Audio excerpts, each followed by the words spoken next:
gathering his people and making Israel a nation again? Because no, that ain't going to happen until the end of days when he gathers his people from the four corners of the earth. We're coming in a mixed multitude. Majority of them, they're all white.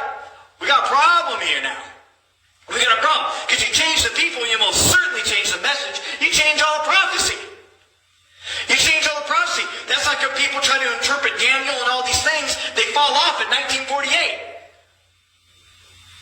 Because you put them as the people of the book, such as the Christians put those Jews as the people of the book, as the ancient Israelites. I mean, they're calling Abraham a Jew for crying out loud.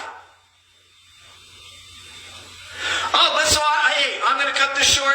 It's just interesting. I don't expect you all to hear me anyway. But you Israelites out there, you be very careful when you have a man in front of you that won't address who the true Hebrew Israelites are. They're up to something.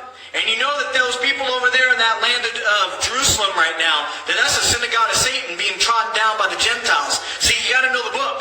And you change the people, you're changing all perspective and prophecy. And anybody that's supporting those people over there as the people of the book, you watch out because they're supporting the devil. And that's just the truth. And you go and mock and cheer, and you won't sit there and you won't answer the question, who are the true Hebrew Israelites then? You little panel out there that sit there and make these videos. The Bible is all about nations. So maybe that's where your heart's wicked and wrong. See, you just ain't being taught right. You avoid these things, and it's what you won't say that's going to condemn you. You need to know who the true Hebrew Israelites are. You need to go and study. I don't need to make this go 40 more minutes trying to teach you who the true Hebrew Israelites are. There's enough messages and teachings out there on it. And if you go read your Bible, you'll clearly know who they are. You can't hide a white Jesus in Egypt and expect him to blend right in. You ain't going to happen. You ain't going to mistake Paul for an Egyptian if Paul's a white person.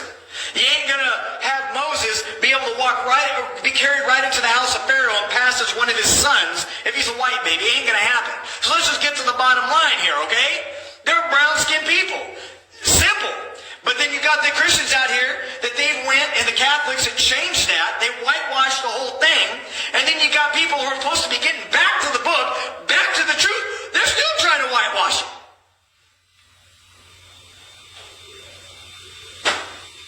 Yeah, maybe you should go home, not only read your Bible, but apply it to your life.